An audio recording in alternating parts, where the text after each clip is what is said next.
십계명에 대한 아주 고전적인 그런 분류가 있습니다. 그건 뭐냐면요, 1계명부터 4계명까지는 하나님과의 관계를 말하는 것이고, 그리고 5계명부터 10계명까지는 이웃과의 관계를 말하는 것이다 라고 하는 그런 분류입니다. 그런데 참 절묘한 게 뭐냐면 이게 십자가의 구조와 같다는 거죠. 십자가도 우리가 많이 들었지만 이 세로막대와 가로막대로 구성되어 있잖아요. 그래서 십자가의 세로막대는 하나님과의 관계를 말하는 것이고, 또 가로막대는 이웃과의 관계를 말하는 것이다 하는 거예요. 이러한 구조는요, 성경에 아주 계속 일관되게 나오는데, 그 중에 하나가 어느 율법사가 예수님께 와서 율법 중에서 어느 계명이 가장 큽니까? 라고 물었을 때 마태복음 22장 37절로 40절 말씀에 보면 나오죠. 그때 예수님께서 뭐라고 했습니까? 내 마음을 다하고 목숨을 다하고 뜻을 다하여 주 너의 하나님을 사랑하라. 이게 크고 첫째 되는 계명이다 하면서 중요한 것은 하나님과의 관계가 중요한데 그걸 끝이 아니죠. 또 둘째는 그와 같으냐 하면서 내 이웃을 내 자신같이 사랑하라 라고 함으로써 정말 성경 전체를 갖다가 하나님과의 관계와 그리고 이웃과의 관계로 딱 정리하셨던 것이죠. 자, 이 모든 것이 다 일맥상통하는 그런 통찰과 해석이다라고 말할 수가 있어요. 이건 정확히 맞는 것입니다. 맞을 수밖에 없어요. 왜냐하면요, 정말 그래요. 그 하나님과의 관계와 그리고 이웃과의 관계, 사실 그것이 인생과 신앙생활의 전부거든요. 인생은 어떻게 사는가? 신앙생활은 어떻게 하는가? 바로 이거로 설명할 수 있다는 거예요. 하나님과의 관계 그리고 이웃과의 관계. 자, 십계명도 그렇게 나눌 수가 있는데, 그런데 이렇게 나누는 것이 맞아요. 이것이 맞기는 맞는데, 그런데 여기서 우리가 이렇게 나누면서 혹시 빠져서는 안 되는 어떤 그런 함정이 하나 있습니다. 이걸 나누면서 혹시라도 우리가 빠질 수 있는 어떤 그런 함정이 하나 있어요. 그건 바로 뭐냐면 하나님과의 관계와 이웃과의 관계가 나누어진다는 생각입니다. 하나님과의 관계 따로, 이웃과의 관계 따로. 1부터 4는 하나님과의 관계니까 그거 따로, 또 5부터 10까지는 이웃과의 관계니까 그거 따로, 이렇게 둘이 분리된다고 생각하는 생각을 혹시 할 수 있는데 이건 절대로 아닌 거예요. 여러분, 하나님과의 관계가 제대로 되어 있지 않으면요, 절대 이웃과의 관계가 제대로 될 수가 없습니다. 그리고 이웃과의 관계가 제대로 안 되어 있는 사람이 하나님과의 관계가 바르게 될 수가 없는 거예요. 우리 종종 우리 주변에 보면 인간들 가운데서 하나님을 안 믿는 사람인데, 그런데 이웃과의 관계를 아주 잘하는 사람을 볼 수가 있어요. 아주 도덕적이고 윤리적이고 아주 또 여러 가지 선행도 많이 하고, 그래서 선한 양심에 따라서 그렇게 좋은 어떤 그런 믿지 않는 사람 가운데 그런 사람이 있을 수 있어요. 저는 이걸 이렇게 봅니다. 그것은 창조주 하나님께서 그 마음속에 넣어두신 본래적 하나님의 형상의 한 모습이 그 나타나는 것일 뿐이다 하는 거예요. 하지만 아무리 그래도요, 그가 하나님을 믿지 않는 사람이라고 한다면요, 이웃사랑을 여러 가지만 실천해도 사실 그것은 궁극적으로 가보면 그건 완전히 온전한 사랑이 될 수가 없습니다. 어느 정도 제한적으로는 굉장히 좋은 이웃사랑이지만 궁극적으로는 그럴 수가 없다는 것이죠. 또 우리 주변에 보면 어떤 사람들은요, 신앙인들 가운데 하나님과의 관계는 아주 좋아요. 그냥 하나님 너무 사랑하는 것 같고, 정말 겉으로 볼 때 그렇다고 말이죠, 그렇죠? 그냥 진짜 늘 할렐루야 아멘, 자빠져도 할렐루야 일어나도 아멘, 그냥 성령이 뚝뚝 떨어지는 것 같은.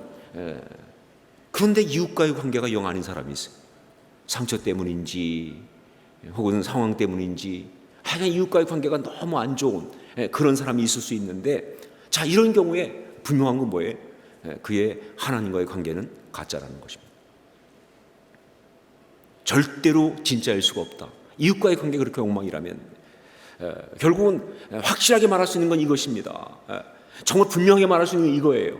하나님과의 관계가 바르고, 그래서 이웃과의 관계가 바른 것, 이거 하나뿐이에요.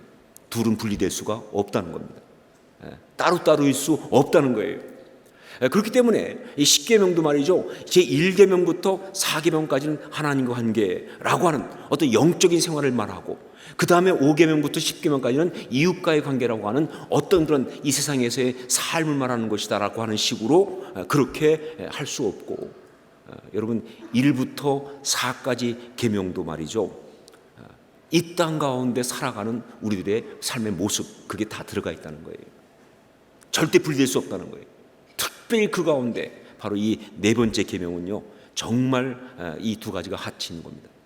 이것은 하나님과의 관계를 말하는 네 번째 계명이지만 동시에 이것은 바로 이 땅에서 우리의 삶이 어때야 하는가 하는 걸 말해주는 굉장히 중요한 그런 말씀이다. 제가 한번 말씀드렸죠. 십계명을 고대 그 아수르의 봉건법의 맥락에서 보는 그런 연구들이 있다고. 그런데 이 십계명을 고대 아수르의 봉건법의 맥락에서 보는 그 사람들이 아주 곤란해하면서 굉장히 특이하다. 하여간 고대 그런 봉건법에는 없는 특별한 어떤 것이 있다라고 보는, 바로 그것이 이 십계명의 네 번째 계명이에요. 그러니까 이 안식일을 기억하며 거룩하게 지키라는 이것은요, 다른 어디에도 없는 독특한 그런 이 법조항이다라고 그렇게 보고 있어요. 자, 하나님께서는 왜 이 십계명 가운데 네 번째 계명으로 안식일을 지키라는 그런 명령을 내리셨을까?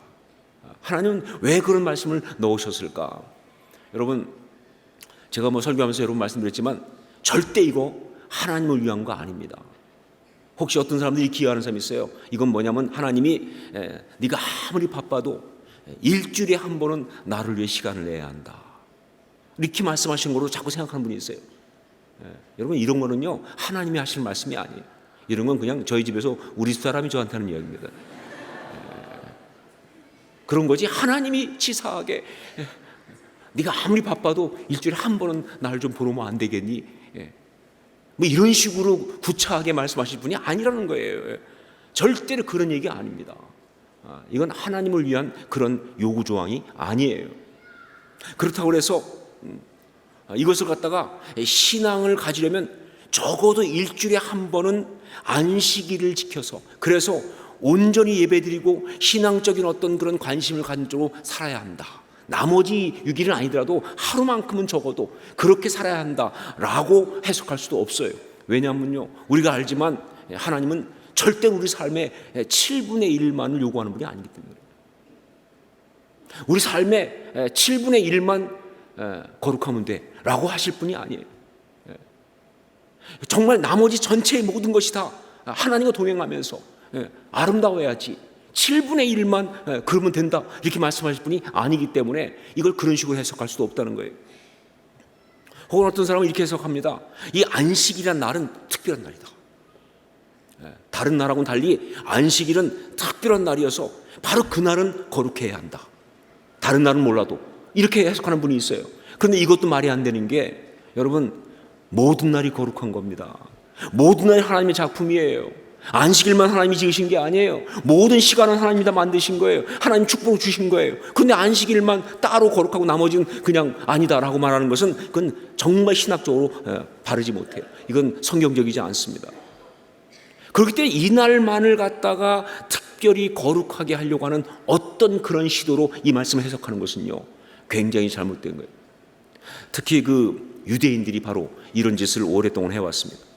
그래서 유대인들은요, 이 그 네 번째 계명을 그런 식으로 해석해가지고 그날을 아주 거룩하게 지키려고 대단히 엄청난 노력을 했습니다.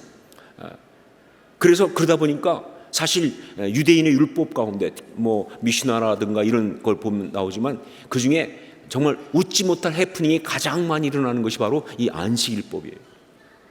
진짜 웃기는 일이 너무 많이 일어나는 거예요.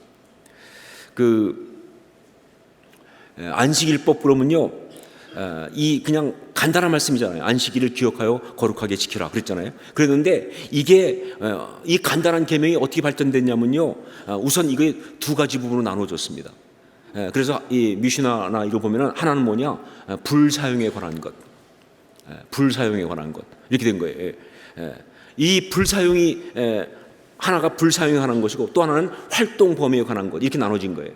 이 불사용에 관한 것이 왜 중요하게 되냐면요, 출애굽기 35장 3절 보면 안식일에는 너희의 모든 처소에서 불도 피우지 말지니라, 이 말씀 때문에. 그래서 안식일법 중에 중요한 파트가 뭐예요? 불사용을 어떻게 할 것이냐 하는 거예요. 그다음 두 번째 활동 범위에 대해서 나오는 이유가 바로 뭐냐? 그것은 출애굽기 16장 29절 볼지어다 여호와가 너희에게 안식일을 주므로 여섯째 날에는 이틀 양식을 너희에게 주는 것이니 너희는 각기 처소에 있고 일곱째 날에는 아무도 그의 처소에서 나오지 말지니라. 요것 때문에 처소에 있어라 한 것 때문에 활동 범위에다가 규정을 준 거예요. 사실 첫 번째 불사용에 관한 것은요 아주 간단합니다. 뭐냐? 안식일에는 불을 안 피우는 거예요. 무조건. 그럼 불 안 피우면 어떻게 살아요? 그래서 어떻게 하느냐? 보통 안식일에 불을 안 피우니까 그 전날을 불을 피워놓고 꺼지지 않게 하는 거예요. 지금도 유대인들도 그렇게 합니다. 그런데 실수로 불이 꺼졌거나 혹은 요즘 같으면 전기 스위치가 뭐 내려갔거나 그러면 어떡하느냐? 안식일이면 유대인 절대 불 못 켭니다. 안식일 날인데 불 깜깜하다 못 켜요. 그럼 어떡하느냐? 그때는 옆집 사는 신앙 없는 이방인을 초청해 가서 켜달라고 그래요. 해프닝이 한두 가지가 아니에요. 웃기는 일이 너무 많습니다. 그런 식으로 하는 거예요. 하여간 이렇게 여튼 불을 피우지 말라. 이거 굉장히 중요한 규정이에요. 그 다음에 활동 범위에 관한 것. 이거는 이 처소에서 나오지 마라 그랬는데 이 처소란 말, 히브리어는 마콤이란 말이죠. 이걸 어디로 볼 거냐 이것 때문에 이제 말이 왔습니다. 그래서 그냥 간단하게 그냥 자기 집 그러면 이건 좀 힘들어지잖아요. 그러면 그냥 완집에 갇혀 있어야 되니까 방 그러면 더 좁아지죠. 그러니까 딱 머리를 굴려가지고 이거 처소는 집이 아니라 마을을 말하는 거다. 동네를 말하는 거다. 그래서 안식일 날은 뭐예요? 마을 안에 머물면서 회당도 가고 움직일 수 있어요. 그러나 먼 거리는 못 가요. 딱 정해져 있어요. 그 거리가 못 갑니다. 하여간 이런 여러 가지 조항들이 있어요. 그래서 지금도 이스라엘 가면 우스운 것 중에 하나가 뭐냐면 이 엘리베이터 있죠. 엘리베이터도 그 사밧 엘리베이터가 따로 있어요. 그 사밧 엘리베이터는요, 제가 한번 성주시를 갔다 실수로 안식일날 사밧에 그걸 탔는데 그건 매층 서요. 절대 한꺼번에 못 올라갑니다. 일단 왜냐면 이동거리 제한이 있기 때문에 층층마다 서. 처음에 얘가 왜 그러나 그랬어요. 봤더니 사밧 엘리베이터예요. 그런 식으로 아주 말도 안 되는 어떤 우스운 짓들을 많이 해요. 하여간 이러다 보니까 이 미슈나에 보니까 안식일에 해서는 안 되는 일에 대해서 39개 금지 조항을 정했는데 그게 뭐냐면 쟁기질, 씨 뿌리기, 추수, 추수단 묶기, 타작, 도리깨질, 곡식 찢기, 채질, 방아질, 반죽, 빵 굽기, 양털 깎기, 표백, 재료 배합, 염색, 실 뽑기, 배틀의식, 실 얹기, 방적, 천짜기, 다 된 물건 치우기, 매듭 찢기, 매듭 풀기, 찢기, 바느질, 덧놓기, 도살, 가죽 벗기기, 가죽 이기기, 또 긁기, 표시하기, 모양대로 자르기, 쓰기, 지우기, 짓기, 무너뜨리기, 불 붙이기, 불 끄기, 망치질, 공공장소 운반하기, 39가지. 근데 이거는 사실은 옛날 생활이죠. 그렇죠? 요즘 여기 보니까 TV 크기, TV 끄기 이런 거 없잖아요. 그렇죠? 그러니까 이거 완전히 뭐예요? 옛날 시대 이야기죠. 그렇죠? 말이 안 되는 이야기죠. 이런 식으로 하면서 그날을 갖다가 거룩하게 지키려고 굉장히 애를 쓰는 어떤 노력을 하는데 한마디로 뭐예요? 웃기는 해프닝이다 하는 거예요. 정말 예수님께서 마가복음 2장 27절에서 안식일이 사람을 위해 있는 것이요 사람이 안식을 위해 있는 것이 아니라고 하셨던 그 말씀 그대로 정말 그렇게 되고 말았어요.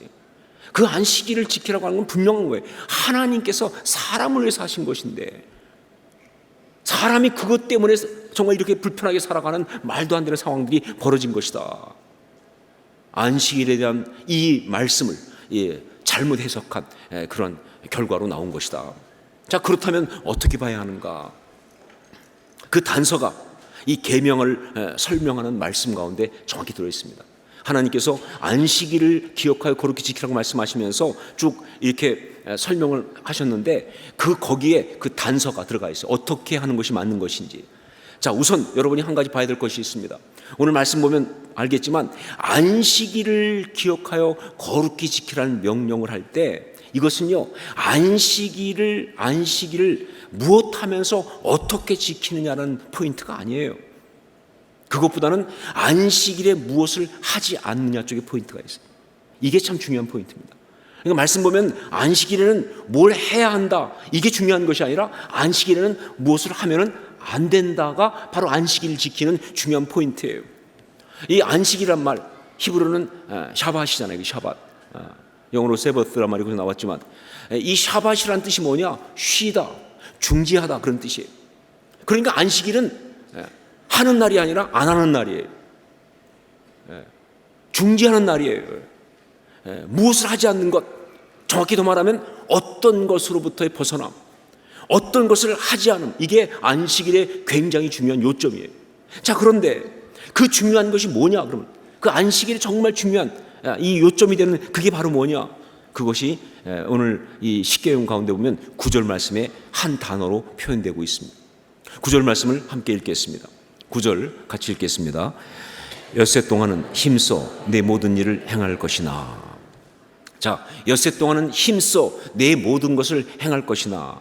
여러분 이걸 보면요, 동사가 몇 개가 있나요? 갑자기 국어 시간이 돼가지고, 자, 엿새 동안은 힘써 내 모든 일을 행할 것이나. 동사가 몇 개 있습니까? 하도 옛날에 학교 졸업해서 잘 기억이 안 나시죠, 그렇죠? 동사가 하나잖아요, 그렇죠? 엿새 동안은 힘써 내 모든 일을 행할 것이나. 행하다, 그렇죠? 이게 동사잖아요, 그렇죠? 그런데 사실은 우리말 성경은 이렇게 번역했지만 사실은 두 개가 있습니다, 동사가. 영어 성경도 그렇게 돼 있어요. 그래서 6 days you shall labor and do all your work 그렇게 돼 있어요. 그러니까 뭐냐면 labor, 그러니까 힘써가 동사예요, 사실. 힘써라 그리고 해라, 이렇게 두 가지 돼 있어요. 자, 그런데 여기 힘써라는 말, 이 labor라는 말, 이 말에 해당하는 히브리어가 뭐냐, 이게 중요합니다. 이 말이 바로 뭐냐면 아바드란 말이에요. 혹시 들어보신 것 같지 않아요?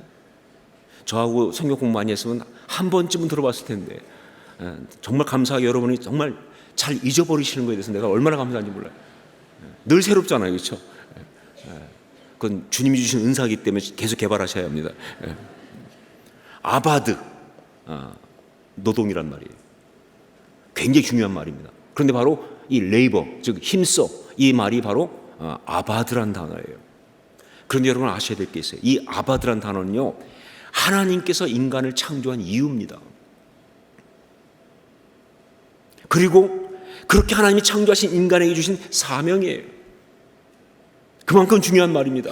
여러분 창세기 2장 5절, 여호와 하나님이 땅에 비를 내리지 아니하셨고 땅을 갈 사람도 없었으므로 들에는 초목이 아직 없었고 밭에는 채소가 나지 아니하였으며, 그래서 하나님이 사람을 만들었다 해요. 그런데 그 보니까 이유가 뭐냐? 땅을 갈 사람이 없기 때문에. 그 땅을 갈 사람이 필요해서 그 땅을 갈게 하려고 그 사람을 만드셨다 해요.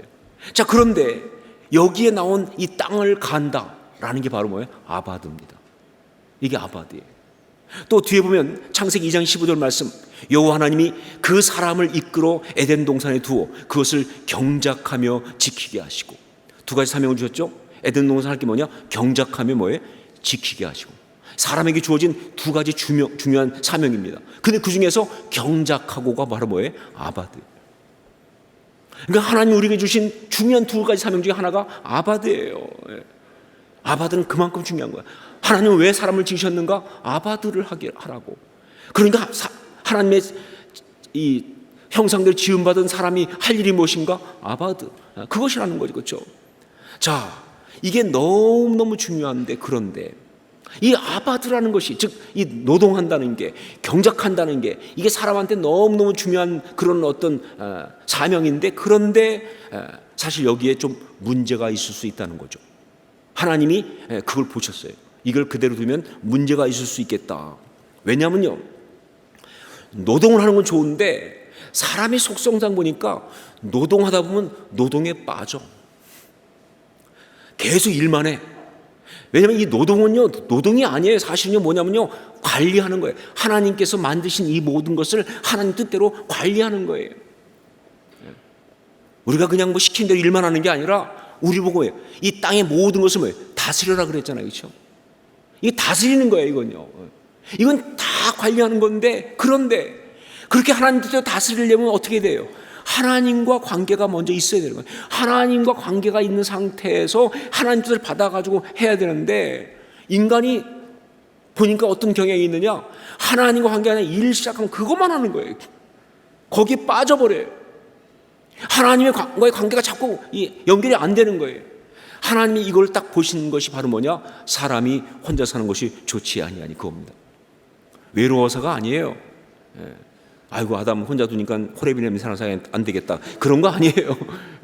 외로워서가 아니라 그 기능이, 즉 아바드, 즉 경작하는 기능에 있어서 이게 안 되겠다, 한쪽 쏠린다는 거예요. 그래서 하나님이 어떻게 했냐? 돕는 배필을 짓겠다 그런 거예요. 조수 세운 거 아니에요. 시다발이 세운 거 아니에요, 절대로요. 여기 돕는 배필, 거기에 그 돕는 배필 누구예요? 여자예요, 남자예요? 여자잖아요, 그렇죠? 나중에 결국 여자가 됐는데, 그런데 여기서 이 배필이란 말은 동등하다는 뜻이잖아요.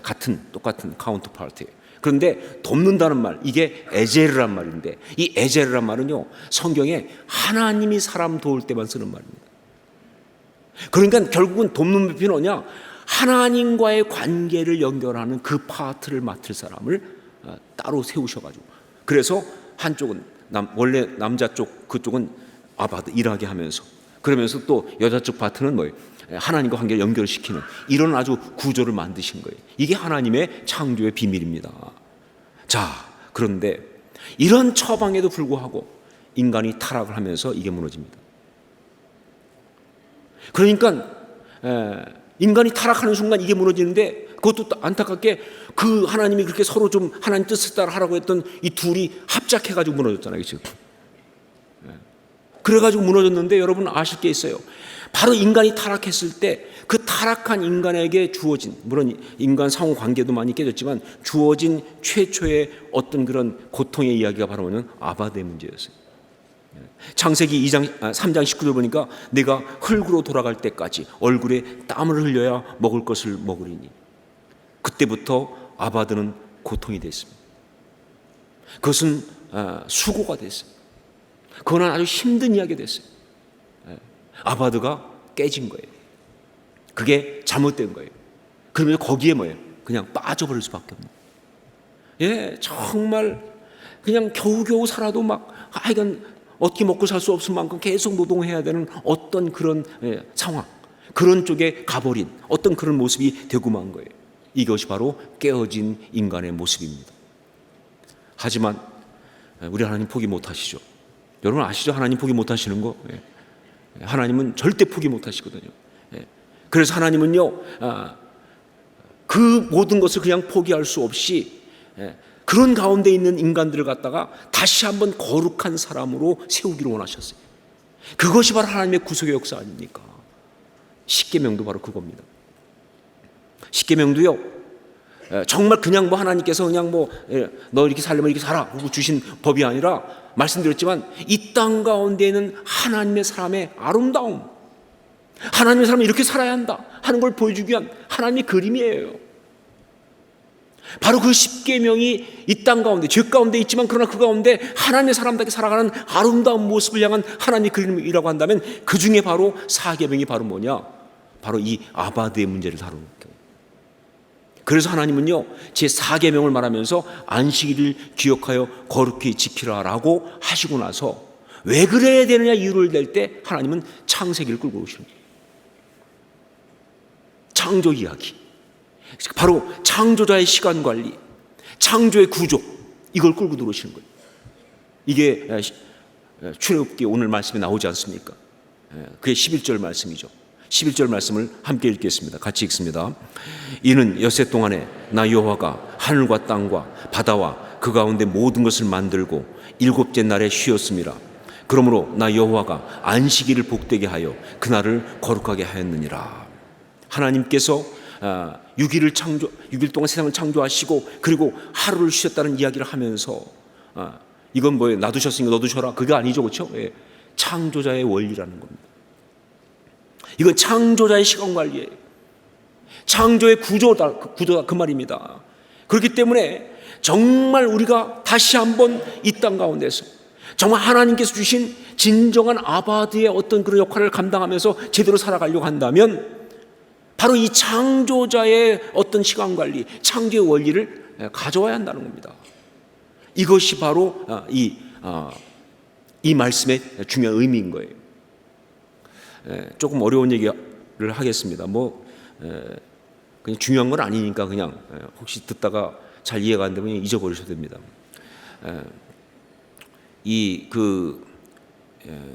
공산주의, 칼 막스, 사실 칼 막스라고 하는 그 공산주의를 만든 자보다 먼저 했던 건 포에르바하라고 하는 인물이 먼저 했거든요. 그런데 이 포에르바하에서 이제 칼 막스 이어지는 그 라인들인데, 이 공산주의 이론에서 가장 중요하게 다루는 것이 바로 노동의 소외라는 겁니다. 즉 노동이 굉장히 중요한 건데, 그래서 공산주의자들은 노동을 굉장히 강조하는 거죠. 자기들도 노동당이라고 그러잖아요. 그렇죠? 이게 노동이 중요한 거예요. 근데 노동이 중요한데 그 노동이 소외됐다는 것은 뭐 이렇게 왕따당했다 그런 것이 아니라 노동이 잘못되었다 그 뜻이에요. 무슨 얘기냐? 원래 노동은 굉장히 아름다운 거고 중요한 것이고, 그럴 수밖에 없는 게, 여러분 포에르바하는 사실은 그 후에 이 헤겔로부터 나왔는데 성경책에서 나왔어요. 헤겔은 신학자죠 원래요. 그러니까 이게 다 성경에서 나온 이야기예요 사실은. 그러니까 성경에 보니까 노동은 정말 귀한 거거든요. 하나님께서 노동을 하도록 만들었으니까 우리를 갖다가 아바드.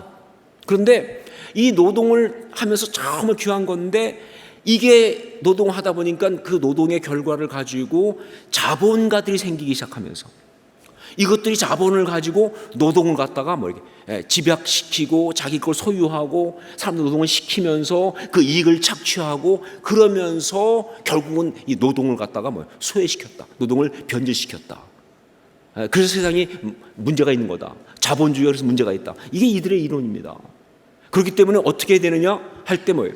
그 자본가들을 다 때려부술 수 있는 그 프롤레타리아, 이 프롤레타리아의 계급이 일어나가지고 이 자본가들을 다 때려부수고, 그리고 다시 노동을 온전히 회복하는 그런 것이 중요하다. 그게 공산주의다. 뭐 이런 이론입니다. 여러분 끄덕거리시면 안 돼요. 이건 틀린 이론이니까. 왜냐면요, 사실 잘 봤어요. 그러니까 뭐 역사적인 난리치는 거죠. 사실은 잘 본 거예요. 맞아요. 노동이 소외된 게 인간의 타락의 이야기 맞습니다. 원래 노동은 그런 것이 아닌데 인간에게 고통이 됐잖아요.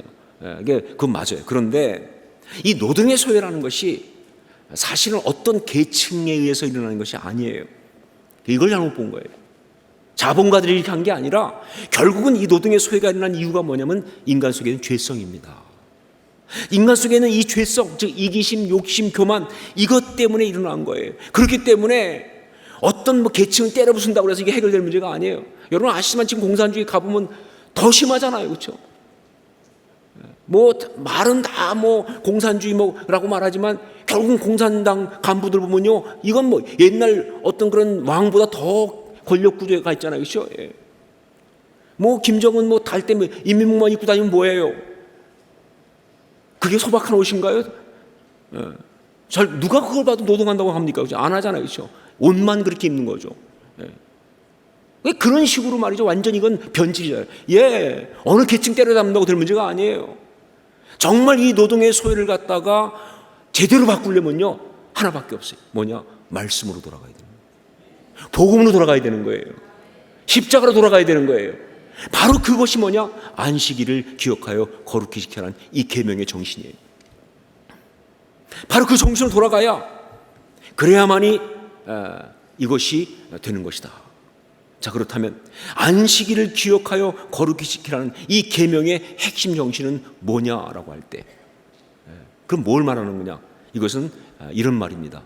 내 인생을 관리하며 살라, 그런 얘기입니다. 하나님은 왜 안식일을 기억하여 거룩하게 지키라고 그렇게 말씀하셨는가? 그 말씀은 그대로 번역하면 내 인생을 갖다가 너는 관리를 하며 살아야 한다. 아바드라는 것이 사실은요, 이 온 땅을 다스리는 거예요. 주변을 다스리는 거예요. 그런데 그 아바드가 제대로 되려면요, 바로 먼저 자기 자신이 온전히 관리가 돼야 돼요. 아바들 한다고 자기가 관리 안 되면 그거는 거기에 뭐 오히려 빠져버리는 거예요. 그러니까 정말 일하는 것, 그래서 세상 관리하는 것, 돈 버는 것, 그래서 가정 뭐 먹고 사는 것, 이런 것이 살아가는 게 아니라, 그렇게 제대로 하기 위해서는 먼저 자기 자신, 그렇게 하는 자기 자신의 내면이, 자기의 이 영이 온전히 관리가 되지 않으면 안 된다는 거예요. 그렇기 때문에 안식일을 기억하여 거룩히 지키라라는 것은요, 바로 내 삶 자체를, 내 인생을 관리하면서 살라는 거예요. 일하는 것에서 벗어나서, 아바드라는 것에서 빠져나와가지고 내 인생을 관리하라, 내 삶을 관리하라, 그런 겁니다. 제가 미국에서 한참 전 얘기인데, 한 번은 운전하다가 교통 티켓을 받았어요. 딱지를 받았어요. 그래가지고 이제 벌금을 내는데, 근데 미국은 시스템이 벌금만 내면 끝나는 게 아니라 벌점이 올라갑니다. 이 벌점이 올라가면 보험료 올라가고 난리가 나거든요. 그리고 벌점이 3점 이상 올라가면 면허가 취소돼 버려요. 그러니까 벌점을 없애야 돼요. 이 진짜 문제는 벌점이에요. 그런데 벌점을 없앨 수 있는 방법이 있어요. 뭐냐면 학교로 가면 돼요. 그걸 트래픽 스쿨이라고 하는데, 한국말로 번역하면 교통 위반자 학교예요. 그 학교로 가서 그러니까 하루에 4시간인가 6시간인가 들으면, 그러면 지워져요. 물론 그것이 매번 1년 반 사이에 한 번만 해야지, 또 하면 그때는 학교 못 갑니다. 그냥 벌점 나와요. 근데 그 1년 반 안에 한 번밖에 안 걸렸으면 그 학교를 갈 수 있어요. 그래서 제가 학교를 갔잖아요. 근데 이제 코리아타운에 있는 한국 사람들이 하는 학교예요. 한국말로 하는. 가가지고 이제 그때 뭐 가보니까 이제 거기 한 10명 정도 왔었어요. 그런데 서로 앉아갖고 이제 학교를 듣는 거예요. 누가 누군지 모르죠, 그렇죠? 그러다가 이제 강의를 듣다가 중간에 쉬는 시간에 서로 이제 소개를 뭐 하는 시간이 있었어요. 근데 그 중에 한 사람이 저한테 묻더라고요. 무슨 일을 하시냐고. 근데 다 거기서 또 제가 목사입니다, 이렇게 하기에는 또 보통 학교도 아니고 위반자 학교에 와갖고 말이죠. 암만 운전이지만. 그래가지고 제가 목사라고 말하기도 민망하고, 또 그렇다고 그래서 또 뭐 거짓말할 수도 없고, 그래가지고 또 좀 재밌게 말하려고 그래가지고 그랬어요. 일종의 라이프 컨설턴트. 그러니까 인생 상담을 합니다, 제가. 그냥 재밌게도 말할 거죠. 사실은 목사라고 말하기 민망해서 그렇게 한 거죠. 그때 그분이 딱 그러면서, 그러면 보험 설계사시군요. 그러니까 제가 그 얘기 딱 듣는 순간 뭐 어떻게 할 수가 없어. 그래서 제가 맞다고. 제가 보험을 하긴 하는데 그냥 보험이 아니라 영혼에 대한 보험을 한다고. 영혼에 대한 보험을 한다고. 정말 영혼과 영혼에 해당하는 그런 삶의 보험 설계하는 사람이라고, 그렇게 뭐 이야기를 한 적이 있습니다. 물론 나중에 목사라고 밝혔지만, 하여간 영적 보험 설계사로서 제가 말씀드립니다. 라이프 컨설턴트로서 말씀드립니다. 여러분, 우리가 인생을 살아가면서 정말 제대로 살려면 반드시 우리 삶을 관리하셔야 돼요. 절대로 닥치는 대로 그냥 끌려다니면서 그렇게 살아가서는 안 되는 거예요. 인생이 관리되지 않으면요, 그 인생은 망가지는 거예요. 그래서 인생 자체에 대해서 우리가 매니지먼트, 이 관리 개념을 가져야 한다는 거예요. 참 많은 사람들은요, 그렇게 못 살아요. 그래서 계속 이 닥치는 일 처리 하다 보니까 죽는 거예요. 삶을 열심히 살기 살았는데 남은 게 없어. 잘못 산 거예요. 그렇게 살면 안 되는 거예요. 여러분, 정말 신앙이라는 게 뭐냐라고 할 때, 저는 삶을 관리하면서 사는 게 신앙이라고 생각합니다. 인생을 관리하는 게 너무너무 중요해요. 왜냐하면요, 성경에 보면요, 세월을 아끼라 때가 악하니라, 이런 말씀도 있는 것처럼 말이죠, 하나님께서는 분명히 우리한테 우리 삶을 관리하라고 말씀하셨어요. 신앙인은 누구냐? 자기의 삶을 관리하는 사람이에요. 상황에 따라 그냥 흘러가듯이 살아가는 게 아니에요. 일 벌어진 대로 그냥 하면서 살아가는 게 아니에요. 정말 그 어려운 자리 속에서도 오히려 말이죠, 그 힘든 거를 참아가면서도 필요한 것들을 감당하면서 삶을 갖다가 관리하는 사람들이에요. 이게 진짜 신앙이라는 거예요. 바로 그 그 관리하라는 말씀이 들어가 있는 핵심이 바로 안식일을 기억하여 거룩히 지키라, 그 말씀이에요. 네 삶을 관리하며 살아라는 거예요. 안식일을 기억하여 거룩히 지키라. 내 인생을 관리하며 살아야 한다. 자, 그렇다면 구체적으로 우리 인생을 어떻게 관리하란 말인가? 안식일을 지키는 걸 통해서 우리는 우리 삶을 어떻게 관리할 수 있는가? 다음 세 가지를 해야 하는 거예요. 인생을 관리한다면 반드시 해야 될 세 가지가 바로 이 말씀 속에 들어가 있어요. 첫 번째 뭐냐? 방향을 점검해야 한다. 안식일을 기억하여 거룩히 지킨다는 그것은요, 정말 우리가 하나님 앞에 나와서 하나님만 바라보면서 내가 하던 모든 일 다 내려놓고, 나의 삶의 모든 걱정 다 내려놓고, 시급한 것이라도 다 내려놓고 하나님 앞에 와서 하나님만 바라보는 그 시간을 가지면서 말이죠, 하나님께 집중하면서 뭘 하는 거냐? 내 삶의 방향을 점검하는 거예요. 우리가 살다 보면요, 우리도 모르게 말이죠, 이 방향이 막 그냥 엉뚱한 데로 갈 때가 있어요. 제가 강에서 한번 호수 같은 데서 배를 한번 타본 적이 있거든요. 전 똑바로 간다고 생각했는데 보니까 반대로 가고 있더라고요. 내가 절대 반대로 꺾은 일이 없어요. 그냥 다만 조금 헤맸을 뿐인데 어느새 반대로 가고 있는 거예요. 인생이 그런 사람이 너무 많아요. 방향을 잃어버렸어요. 그래서 열심히 가고 있는데 반대로 가고 있는 거예요. 안 되는 거예요. 삶의 의미와 목적, 비전, 이 방향이 너무너무 중요합니다. 바로 그것이 안식일을 기억하여 거룩히 지키라는 그 말씀인 거예요.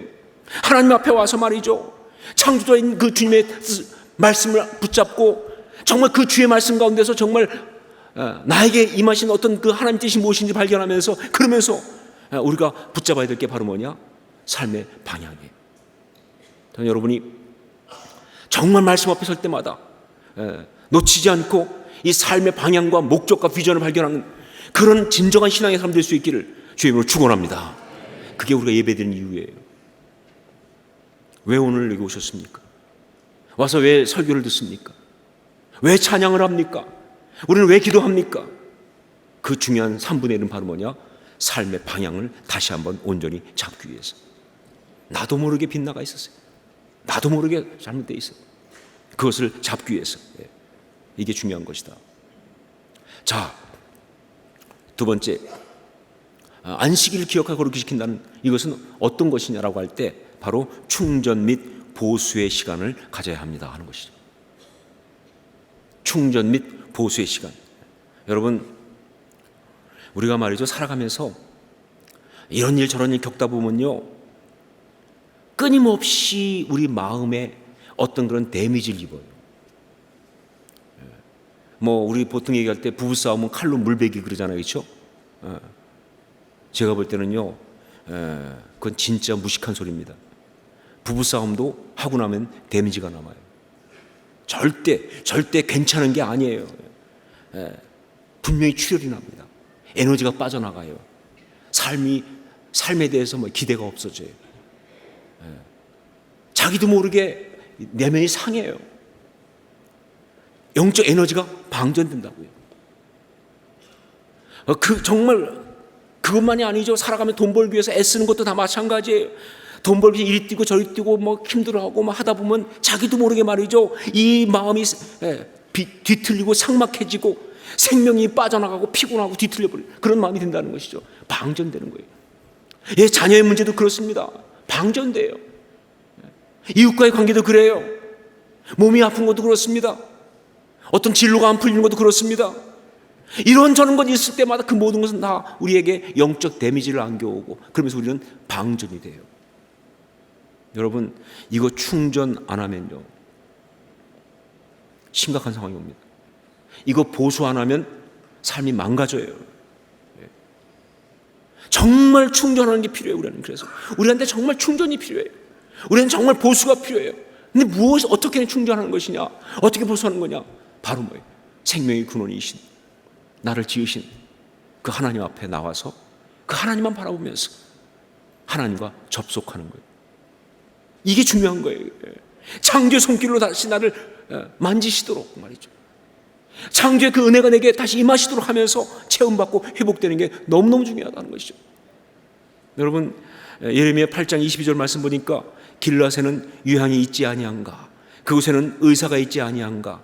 딸 내 백성이 치료를 받지 못하면 어찌 됨인고 하면서 우리 하나님이 정말 그렇게 상하고 깨지고 아픈데도 하나님께 오기만 하면 치유받는데도 오지 않고 그냥 그렇게 아픈 채로 그렇게 죽어가는 걸 너무너무 안타까워하시는 하나님의 말씀이, 그 마음이 그대로 표현되고 있잖아요. 길르앗에는 향유가 있는데, 거기 오면 치유받을 수 있는데 딸 내 백성은 왜 오지 않느냐는 거예요. 나한테 오기만 하면 그럼 내가 채워줄 텐데 말이죠. 여러분, 맞습니다. 하나님 앞에 우리가 나오는 이유는 와서 하나님만 바라보고 찬양하고 기도하고 말씀 듣고 하나님과의 사랑의 교제를 나누는 이유는 바로 뭐냐? 충전받기 위해서, 그리고 다시 치유받기 위해서, 회복되기 위해서. 여기에 실패하시면 안 됩니다, 여러분. 여기 실패하시면 안 돼요. 정말 우리는 하나님 앞에 나올 때마다 그렇게 충전, 그렇게 받고 회복되는 그런 은혜를 받아야 되는 거예요. 이것이 바로 안식일을 기억하여 거룩히 지키는 바로 그 의미입니다. 그리고 세 번째, 하나는 뭐냐? 지혜로운 시간에 투자를 해야 하는 것이다. 지혜로운 시간의 투자. 어떤 그 글을 보니까 경영에 대한 글인데 그러다 나오더라고요. 경영은 뭐냐? 지속적인 이익을 내기 위해서 자원과 모든 것을 관리하는 것, 이게 경영이라는 거예요. 그런데 행상이 경영이 아닌 것은 뭐냐? 행상들 보면 제일 결정적인 게 뭐냐? 행상은 미래를 위한 투자가 없다는 거예요. 그냥 있으면 다 파는 게 행상이에요. 그래서 거기는 경영이 없다. 여러분, 맞습니다. 여러분, 우리가 삶에 있어서 미래를 위한 투자가 없다고 한다면요, 절대 그 인생은 제대로 관리가 되는 것이 아니다. 그냥 다 사라지고 없어질 거기에 다 그냥 이렇게 쏟아부어버리는 삶은요, 그래서 끝나고 보니까 남은 게 아무것도 없다, 미래를 위한 투자가 없다. 이건 잘못 산 거예요. 왜 우리가 하나님 앞에 나오는가? 왜 와서 기도하는가?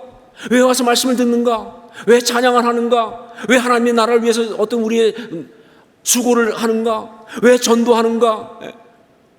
왜 정말 말씀을 가르치고 또 배우고 복음을 전하기 위해서 애를 쓰고 하는 그런 모든 일을 하는가? 하나님 앞에서 보내는 모든 시간들, 이 모든 것의 이유가 뭐냐 할 때 그 3분의 1을 바로 뭐냐? 영적 투자라는 것입니다. 우리의 미래를 위한 영적 투자예요. 여러분, 전 분명히 선포합니다. 세상의 모든 것은요, 결국 다 없어집니다. 그러나 하나님 앞에서 보낸 시간은 절대로 사라지지 않고 그대로 쌓이는 그런 은혜가 될 줄로 믿습니다. 이건 분명해요. 여러분, 하나님 앞에 섰을 때 만약 하나님 우리 삶을 회개하신다면, 카운트한다면 뭘 카운트하시겠어요? 돈 얼마나 벌었는지, 얼마나 많이 맛있는 거 많이 먹었는지, 맛집 비행 얼마나 많이 했는지, 그런 거 물으시겠어요? 아니죠. 타이틀 얼마나 올라갔는지? 아니죠. 그때 그 불의 어떤 그런 심판들을 통과하고 남을 것은 뭐냐? 하나님과의 관계만 남습니다. 하나님과 보낸 시간들, 하나님 앞에서 하나님 위해서 드린 시간들만 남는 거예요. 바로 그것이 바로 안식일을 기억하여 거룩히 지키는 그 얘기입니다. 여러분, 삶이 바쁘지 않은 사람이 어디 있겠어요? 그냥 할 일 없어서 교회 나간다, 있을 수가 없어요. 전 지금까지 할 일 없으면 교회 안 나오죠. 딴 데 놀러 가지. 아니요, 그럴 수는 없는 거예요. 그건 진짜 신앙이 아니니까. 정말 바쁘고 할 것 많고 닥친 거 많지만, 그러나 그래도 그 시간을 쪼개서 그 모든 걸 제껴놓고 주 앞에 나와서 예배드리는 까닭은 바로 뭐냐? 이것이 바로 삶의 이 시간을 지혜롭게 투자하는 것이기 때문에, 이것이 바로 지금 이 시간을 가지고 미래를 준비하는 것이니까, 바로 이것이 인생을 제대로 관리하는 것이니까, 그래서 오는 거예요. 여러분, 예배는 투자입니다. 믿으십니까? 예, 여러분, 기도하는 것도 투자예요. 믿으세요? 성경 공부도 투자하는 거예요. 전도도 투자입니다. 선교도 투자입니다. 봉사하는 거, 사역하는 거 다 투자예요. 하나님 앞에서 하나님을 위해서 하는 모든 것들. 전 여러분이 영적 투자에 있어서는 다 귀재가 될 수 있기를 주의 이름으로 축원합니다. 그게 지혜로운 사람이죠. 그래서 하나님 말씀하시는 거예요. 안식일을 기억하여 거룩하게 지켜라 라고. 여기 안식일을 기억하여 거룩히 지키라라고 할 때 그냥 지키라가 아니라 기억하란 말과 지키란 말을 같이 썼잖아요. 그렇죠? 기억하라, 자카르란 말이죠. 지키라, 샤마르란 말입니다. 이 두 단어를 같이 썼어요. 무슨 얘기냐? 그냥 지키는 것이 아니라 준비하고 결단하면서 분명히 알고 의도를 가지고. 여러분 예배 그냥 나오시면 안 돼요. 야, 수요일 됐구나 또 가자, 이게 아니에요.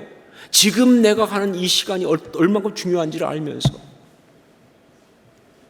지금 내가 이 성경에 있는 것이 얼마나 중요한 것인지 알면서, 내가 드린 찬양이 얼마나 가치가 있는지 알면서 그것을 결단하고. 그래서 이건 난 목숨이 뭐 위협받아도, 목숨이 뭐 어떤 날아가는 한 있어도 이 시간은 지킵니다 라고 결단하면서 말이죠. 그렇게 그 하나님의 주신 그 시간들을 지켜나가라고, 그런 뜻입니다. 그래서 기억하라는 말과 자카르와 샤마를 같이 쓰고 있는 거예요. 여러분 그렇게 준비하고 결단하면서 의미 있게 시간을 관리하는 여러분 될 수 있기를 주님으로 축원합니다. 주일도 그렇게 지키셔야 합니다. 큐티 시간도 그렇게 하셔야 합니다. 기도 시간도 그렇게 하셔야 합니다. 개인 기도 그렇게 하셔야 합니다. 성경 공부 그렇게 해야 합니다. 사역, 하나님의 어떤 사람들과 교제 다 그렇게 할 수 있도록. 정말 그래서 영적으로 이 땅 가운데 있으나 너무나 아름다운 하나님의 형상을 가진 그런 사람으로 살아갈 수 있기를 주님을 축원합니다. 오늘 바로 그런 시간을 우리가 가졌습니다. 오늘 여러분이 하신 이것이 안식일을 기억하여 거룩히 지키는 그 중에 하나라는 사실을 기억하면서 기뻐하십시오. 성령 충만할 수 있기를 주의 이름으로 축원합니다. 기도하겠습니다.